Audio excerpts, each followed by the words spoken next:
একটা কথা আমি বরাবরই বলি, ন্যায় আর অন্যায়ের পার্থক্যটুকু নিজের মধ্যে ধারণ করেন। আপনার পলিটিক্যাল আইডিওলজি, রিলিজিয়াস আইডেন্টিটি কিংবা ব্যক্তিগত ফিলোসফি যেমনই হোক, কোনো যুক্তিতেই আপনি একটা অন্যায়কে সমর্থন করতে পারেন না। কেউ দোষারোপ করছে, কেউ পলিটিক্যাল এজেন্ডা বাস্তবায়ন করছে, কিন্তু সবকিছুর ভিড়ে সত্যটা হলো একটা তরতাজা প্রাণ এখন লাইফ সাপোর্টে। মানুষটার বাসায় একটা ছোট্ট সন্তান আছে, পরিবার আছে। ভয় ডর ছাড়া সে কথা বলতো, অন্যায়ের প্রতিবাদ করত, রাস্তায় নামতো। সেই মানুষটা এখন প্রায় নাই। একজন ওসমান হাদির কথা আপনার অপছন্দ হইতেই পারে, তার শব্দ চয়নে আপনার আপত্তি থাকতে পারে।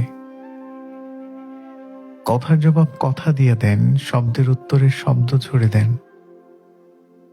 কথার জবাবে বুলেট কেন? এই মানুষটা তো আপনার কোনো ক্ষতি করে নাই, কাউরে আঘাত করে নাই। তারে দমানোর জন্য আপনাদের বুলেট লাগলো।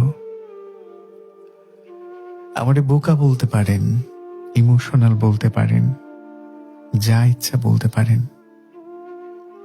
পলিটিক্সের মারপেচ, ডার্টি গেমস, প্রোপাগান্ডা, নেগেটিভ সবকিছুর ভিড়েও আমি বিশ্বাস করি অন্যায় করে কেউ কোনোদিন টিকে থাকতে পারে নাই, পারবেও না। আমি এটা লিখে যাব, প্রিচ করে যাব আজীবন।